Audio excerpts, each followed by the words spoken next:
Hey everybody, hope you're doing well. Welcome to the Thinking Crypto YouTube channel. My name is Tony. On this channel, we cover the news, facts, and sentiments that are happening in this new asset class that is cryptocurrencies. A lot of great news to cover today. Let's take a look at the market right now. We are seeing some sideways movement. Bitcoin currently at $9,645, Ethereum at $169, XRP at 25 cents.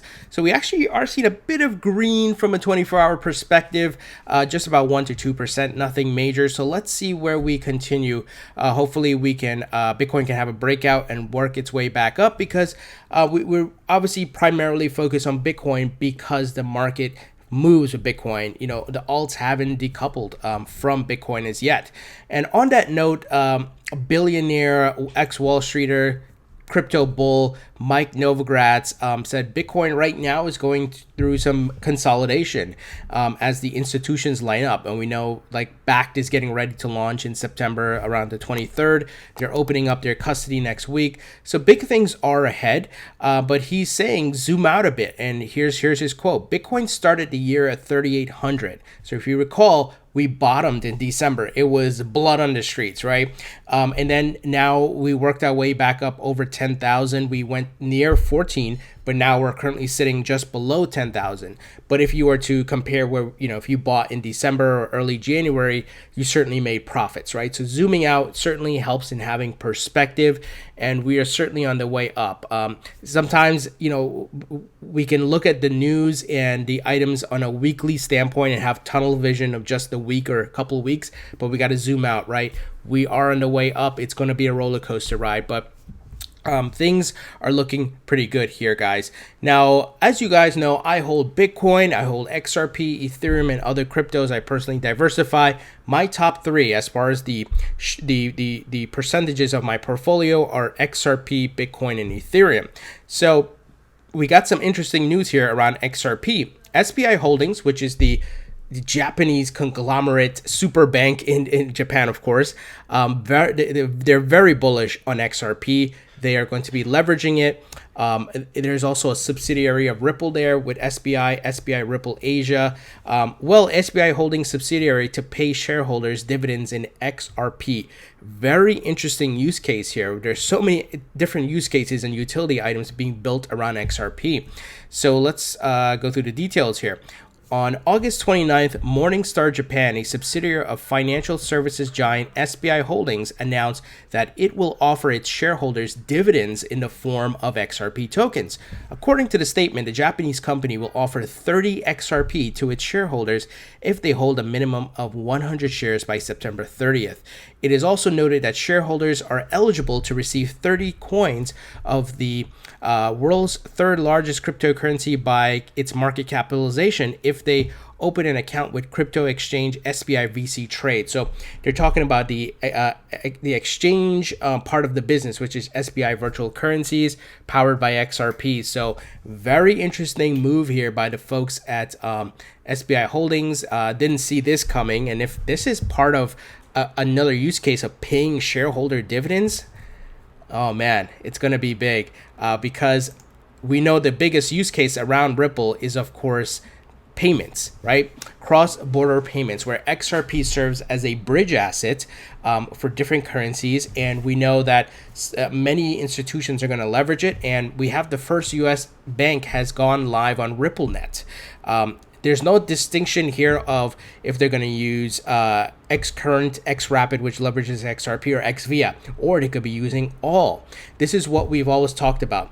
You know, it depends on the corridors. It depends on where money is being sent, right? So PNC could end up using XRP, not entirely, but for certain corridors, and likewise other institutions.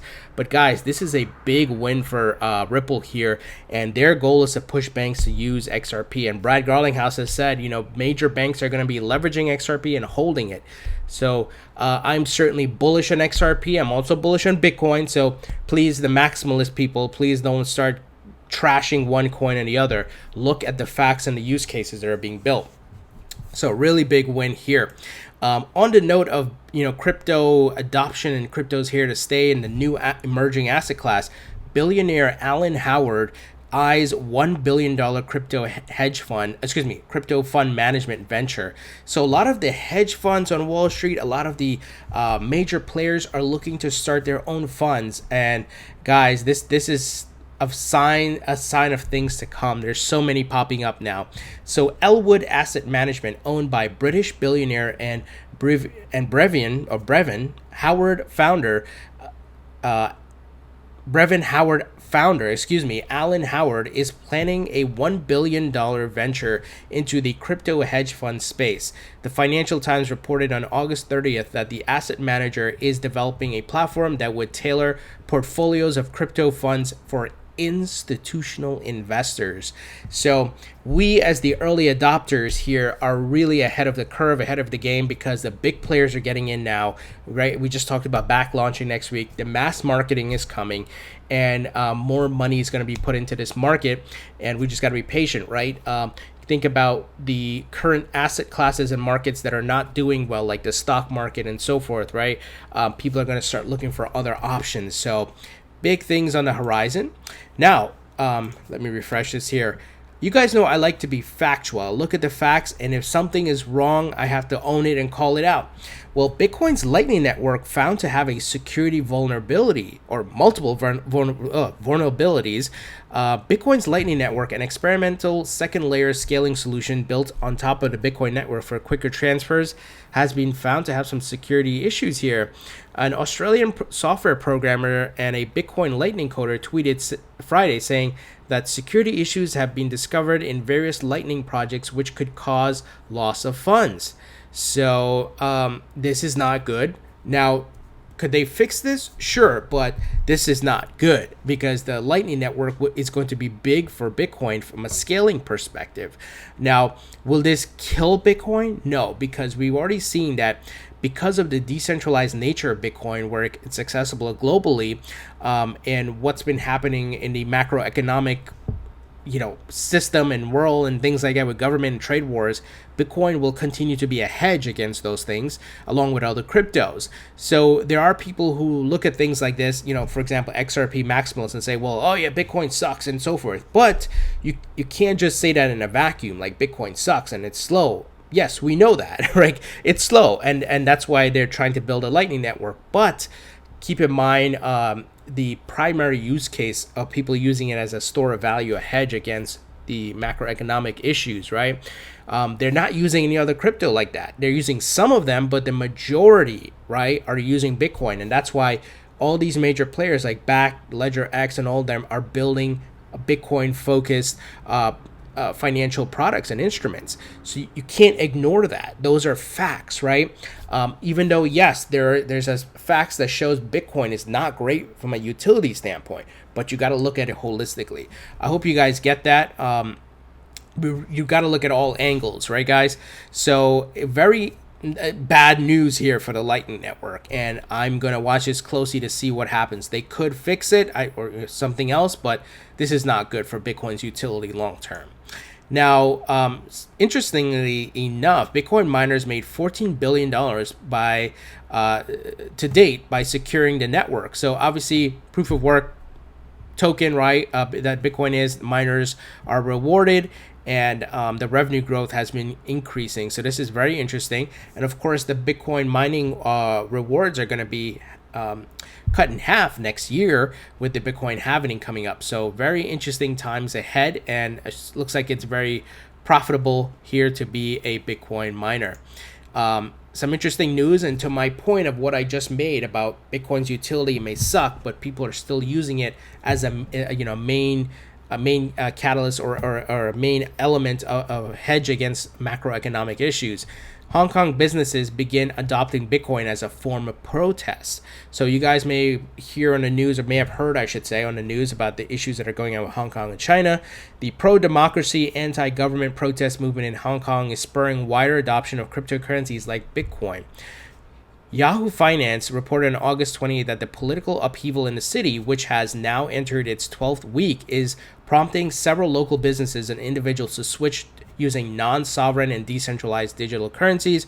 Hong Kong department store PriceRite announced it would be accepting Bitcoin, Litecoin, and Ethereum at its 14 locations in Hong Kong. So see what's happening here, guys. The majority will start with Bitcoin, but of course other cryptos are going to be there. But Bitcoin leads in these type of movements. So interesting things happening, and this is happening globally in different countries. We've heard rumors of North Korea and Iran doing this. Of course Venezuela.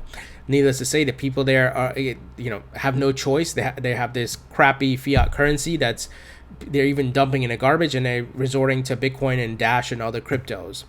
Now, Binance launches a platform for developers, Binance X, aiming to boost mass crypto adoption. So, Binance, Coinbase, and some of these other exchanges that are pretty well known and have been around for a while are doing a lot of building of the infrastructure. So, they've launched the initiative Binance X. It connects developers and projects to various programs in the blockchain ecosystem. Tech Chia, very interesting name, head of Binance X, told the block that the ultimate goal of this initiative is to achieve crypto mass adoption. So things are progressing, guys, and we also see that traditional companies like Samsung, who smartphone technology makers, they are now expanding their S10 crypto support to stable coins. I could care less for stable coins, but this is pretty interesting. True USD Maker and USD Coin. We already know that it supports Bitcoin and Ethereum, but this is very, very interesting here. Now, some interesting news coming out of Portugal. Portugal's tax authority says crypto trading and payments are tax-free. Wow. If any of my subscribers or viewers from Portugal, I would love to hear what you guys think. Leave your comments below. Cryptocurrency trading and payments in Portugal are tax-free. The European country's tax authority has clarified. I hope more countries do this. I hope the U.S. does this, right? A local business newspaper reported the news earlier, saying that the authority has said that both cryptocurrency trading and real currencies and are exempt from the value-added tax, or known as a VAT. So this is awesome, guys, and I hope we see more of this. But pretty amazing how things are progressing, right? Sometimes slower than we would like. In the United States, I wish they would pass the Token Taxonomy Act, and we could have like transactions under $600 tax-free and a whole other clarifications. So, guys, what do you think about the news? A lot of great stuff, and I certainly want to keep an eye on this Bitcoin Lightning Network news. It's not good, but I still don't think that's going to be in the long term, like it's not going to kill Bitcoin, right? Because there's other things happening where people are using Bitcoin as a hedge regardless of its poor utility. So I would love to hear what you guys think. Leave your thoughts and comments below. Thumbs up if you like this video. Please subscribe if you haven't already. Don't forget to follow me on Facebook and Twitter, links in the description. Thank you guys for your support, and I'll talk to you all later.